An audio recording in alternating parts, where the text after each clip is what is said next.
میں نے اپنی پہلی بیوی کو فقط اس وجہ سے طلاق دے دی تھی کہ اس کے پیٹ میں پلنے والا بچہ لڑکی تھا، اور آج میرے سگے بیٹے نے فقط اس لیے میرے سر پر اینٹ دے ماری ہے کہ میں نے گرمی سے تنگ آ کر سب سے پہلے نمبر پر پنکھے کے سامنے چارپائی ڈال لی تھی۔ میرا نام مدبر خواجہ ہے۔ میں ضلع سرگودا کی تحصیل بیرا کے نواحی گاؤں سے تعلق رکھتا ہوں۔ آج کل لاہور کے ایک مینٹل ہاسپٹل میں مقیم ہوں اور انتہائی عبرت ناک اذیت ناک زندگی جی رہا ہوں۔ شاید یہ میرے ظلم کی وجہ سے میرا حال ہوا۔ یہ ایک دوست کی کہانی ہے جو آپ کو سنائی جا رہی ہے۔ میری نسبت میری بچپن میں ہی میری خالہ زاد سحر عقیل سے طے کر دی گئی تھی۔ سحر کی قسمت میں شاید جب تک جینا تھا آزمائش ہی لکھی تھی، لہٰذا جب وہ 9 سال کی تھی تب اس کے والد کا انتقال ہو گیا۔ والد کی موت کے بعد سحر کے ددیال والوں نے اس کی ماں کو جان سے مارنے کی دھمکی دے کر سب کچھ اپنے نام لگوایا اور پھر 9 یا 10 سالہ سحر کو ماں کے ساتھ گھر سے نکال دیا۔ سحر کی ماں اسے لے کر اپنے میکے جا بیٹھی، مگر جوں جوں بھائیوں کی شادیاں ہوتی گئیں وہ اپنی بہن کی کفالت سے انکار کرتے گئے، یہاں تک کہ ایک بار جب تنگ آ کر سحر کی ماں نے بھائیوں سے جائیداد میں سے حصہ مانگا تو اس کے بھائیوں نے اسے مار پیٹ کر گھر سے نکال دیا اور وہ ایک بار پھر سے بے سہارا ہو کر سڑک پر آ گئی۔ سحر کی ماں نے گاؤں میں کسی کا خالی گھر مانگ کر اس میں رہائش رکھی اور غربت کا یہ عالم تھا کہ بل نہ دے سکنے کی وجہ سے اس نے گیس اور بجلی کی سہولت ہوتے ہوئے بھی استعمال کرنے سے انکار کر دیا۔ اتنے مصائب میں بھی میری ماں نے اپنی بہن سحر کی والدہ کو تنہا نہ چھوڑا اور والد صاحب سے چوری چھپے اپنی بہن کی مدد کرتی رہی۔ میری ماں نے مجھ سے سحر کے متعلق پوچھا تو میں نے اس کی مالی حالت دیکھتے ہوئے انکار کر دیا، کیونکہ مجھے ملازمت کرنے والی لڑکی چاہیے تھی تاکہ میں مالی طور پر مزید مستحکم ہو سکوں، جبکہ سحر تو اپنے باپ کی موت کے بعد کبھی اسکول کا منہ بھی نہ دیکھ پائی تھی۔ اس نے تو اپنی ماں کے ساتھ مل کر لوگوں کے ٹوائلٹ تک دھوئے تھے، میں بھلا کیسے اس سے شادی کر سکتا تھا۔ خیر میری ماں نے مجھے منت سماجت کر کے سحر سے نکاح کرنے پر راضی کر لیا۔ میں نے منو پسند جہیز لینے کی شرط پر حامی بھر لی۔ میری ماں نے ضمانت دی کہ جہیز میری پسند کا ہوگا، اور ہوا بھی ایسا ہی۔ میری ڈیمانڈ کا جہیز لے کر سحر رخصت ہو کر میرے گھر آ گئی۔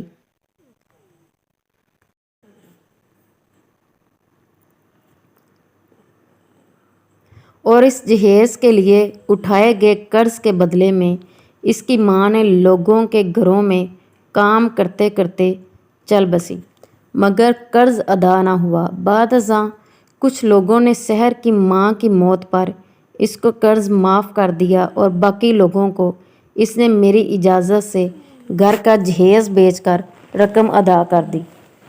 شادی کے 2 سال بعد سحر امین سے ہوئی۔ جس دن مجھے سحر کی امین سے ہونے کی خبر ملی اسی دن میری ماں بھی چل بسی۔ میں نے صبر کا گھونٹ پیا، مگر میرے رشتہ داروں نے کہنا شروع کر دیا کہ سحر منحوس لڑکی ہے، جہاں جاتی ہے اگلا بندہ مشکلات میں گر جاتا ہے۔ پہلے اس کے باپ کی موت، پھر اپنے ننیال کے در سے ٹھکرائے جانا، پھر اس کا ماں کا مقروض ہو کر مر جانا، اور میرے پاس آتے ہی امید سے ہوئی تو میری ماں چل بسی۔ شومیری قسمت۔ جب 5 ماہ بعد ٹیسٹ کروایا تو پتہ چلا کہ سحر کے پیٹ میں موجود بچہ لڑکی ہے، تو میں ڈر گیا کہ وہ لڑکی بھی سحر کی طرح منحوس نہ ہو، اس کے ہوش سنبھالتے ہی میں مر نہ جاؤں۔ میں نے لوگوں کی باتوں کو بھی دل پر لیا اور ساتھ ہی جب مجھے پتہ چلا کہ آنے والا مہمان بیٹی ہے تو میں نے سوچا کہ اس کی پرورش اور تعلیم اور صحت، شادی، جہیز، ان سب اخراجات کر کے مجھے تو کچھ بھی نہیں بچے گا، سو میں نے سحر سے جان چھڑانے کا فیصلہ کر لیا۔ لاکھ کوششوں کے باوجود بھی سحر کی طرف سے مجھے کوئی موقع نہ ملا جس کو بنیاد بنا کر میں اسے طلاق دے پاتا، تو مجبوراً میں نے اس پر بد چلن ہونے کا الزام لگا دیا۔ اس کی کوکھ میں موجود بچی کو اپنا خون ماننے سے انکار کر دیا اور اسی بات کی وجہ بنا کر اسے طلاق دے دی۔ سحر کے پاس کوئی سہارا نہ تھا، کوئی ٹھکانہ نہ تھا۔ اس نے قرآن پر ہاتھ رکھ کر مجھے اپنے کردار کی قسم دی، مگر میں نے کہا کہ اب طلاق ہو چکی ہے، اب ان قسموں کا کوئی فائدہ نہیں۔ اس نے مجھے مفتیوں اور عالموں سے فتویٰ لینے کو کہا۔ اس نے کہا کہ بچہ پیدا ہونے کے بعد طلاق ہوگی، غرض کہ اس کی طرف سے ہزاروں دلیلیں دی گئیں، مگر میں نے تمام تر کو رد کر دیا اور اسے گھر سے نکال باہر کیا۔ مجھے یاد ہے سردیوں کی یخ بستہ رات کو 10 بجے اسے میں نے اپنے گھر سے نکالا اور پھر چاہ کر بھی اسے ڈھونڈ نہ پایا۔ خیر، سحر کو طلاق دینے کے بعد میں نے عالیہ نامی لڑکی سے شادی کر لی۔ اس سے شادی کے بعد میرے نصیب جاگنے لگے، میرا کاروبار بھی چمک اٹھا اور اللہ تعالیٰ نے مجھے یکے بعد دیگرے 3 بیٹوں سے نوازا، یہاں تک کہ میرا یقین پختہ ہو گیا کہ سحر واقعہ ہی منحوس عورت تھی۔ وہ جس گھر میں بھی جاتی وہ گھر آزمائشوں کی زد میں آ جاتا تھا۔ میرے بیٹے جوان ہوئے اور میری شدید خواہش کے باوجود بھی کوئی بیٹا میٹرک سے آگے نہ بڑھ سکا۔ اس کے بعد میں نے بیٹوں کو اپنے ساتھ کاروبار میں شامل کر لیا، مگر انہوں نے بجائے میرا بازو بن کر کاروبار آگے بڑھانے کے الٹا پہلے والی کمائی میں سے بھی چوری چھپے رقم چرانا شروع کر دی، یہاں تک کہ میرا کاروبار خسارے میں جانے لگا اور میرے بیٹے جو میری ہی کمائی ہوئی دولت سے رقم چراتے تھے وہ جواری اور نشئی بن گئے۔ میرے بڑے دونوں بیٹے باہر کھیتوں میں تنہا بیٹھ کر نشے کے ٹیکے لگاتے، غلاظت کے ڈھیر پر گھرے پڑ کر مرے۔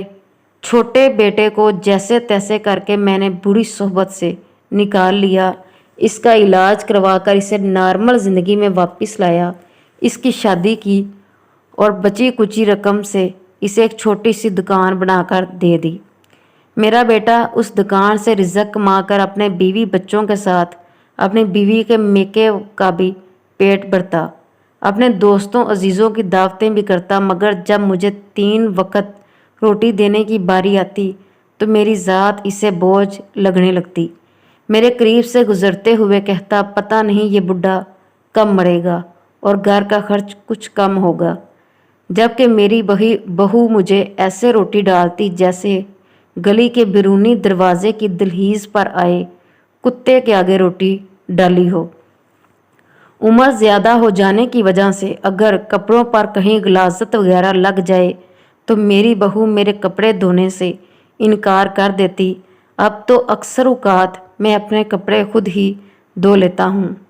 گاؤں کے لوگ جو پہلے سحر کو منحوس کہتے تھے، آج وہی لوگ مجھے ظالم کہتے ہوئے اپنے بچوں کو عبرت دلانے کی خاطر میری کہانی سناتے۔ چند دن پہلے کی بات ہے، گرمی شدید تھی، میرا دل گھبرا رہا تھا۔ میں نے اپنی چارپائی فرشی پنکھے کے آگے ڈالی اور سو گیا۔ جب رات کو میرا بیٹا دکان بند کر کے گھر کو لوٹا تو میری بہو نے اسے کہا، بڈھا بچوں سے ضد لگا کر پہلی چارپائی پر سو گیا اور جان بوجھ کر ٹانگ پر ٹانگ رکھ لی تاکہ میرے بچوں اور مجھ تک ہوا نہ پہنچ سکے۔ میرے بیٹے نے اپنی بیوی کی بات سنتے ہی بنا تحقیق کے آؤ دیکھا نہ تاؤ میرے سر میں اینٹ دے ماری۔ سر میں اینٹ کی ضرب اتنی زور سے لگی میرا دماغ تک ہل کر رہ گیا۔ میری چیخوں پکار سن کر گاؤں کے کچھ رحم دل لوگوں نے مجھے اٹھا کر ہسپتال پہنچایا، جہاں ڈاکٹرز نے میری پٹی کر دی، مگر کچھ ٹائم کے لیے میں ہوش و حواس سے بے گانہ ہو جاتا ہوں۔